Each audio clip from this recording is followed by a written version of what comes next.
Samantala, tumaas ang presyo ng asukal sa ilang palengke. Sa kabila nito, dapat pa rin daw bumaba ang presyo ng tinapay dahil sa pagmura ng harina. Saksi si Julius Segovia.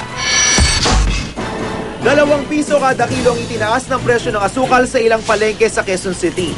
Sa Kamuning Market, ang dating 36 pesos per kilo na brown sugar, 38 na. 45 pesos naman ang kilo ng white sugar, mula sa presyo nito noong 43 pesos. Sabi nung aking supplier, kulang daw. Kulang sa supply.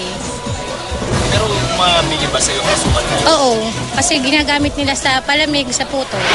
Pero sabi ng DTI, walang dahilan para magmahal ng husto ang asukal.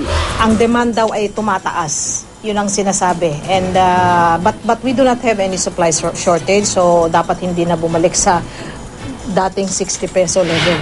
At kahit pag gumalaw ang presyo ng asukal, di raw dapat magmahal ang tinapay. Sa halip ay dapat nagmura pa. Bumaba raw kasi ng 100 piso ang presyo ng sako ng harina, ayon mismo sa record ng samahan ng mga flour miller. Kaya pinagpapaliwanag na raw ang mga ayaw sumunod sa pisong bawas presyo sa isang balot ng Pinoy Pandesal.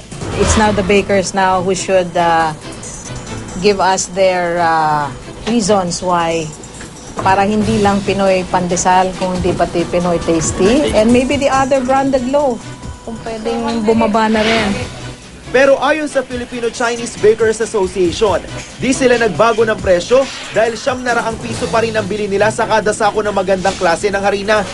Once they reduce at the price of around 840, maski na 850, pwede na kami mag-study how to reduce the price of our loaf bread or the Pinoy Tasty. Habang ang mga consumer magtitiis sa nagmahal na presyo ng asukal, makakahinga naman sila ng maluwag pagdating sa kuryente. Ang Meralco kasi, nagtapyas ng 6 na sentimo na singil sa kada kilowatt hour. Mas maganda yung supply situation nung nakaraang buwan, kaya bumaba yung prices sa spot market. Yung pagbaba naman ng mga IPP rate, ito ay dahil sa pag-improve ng operation ng Quezon Power. Ako si Julio Segovia, ang inyong saksi.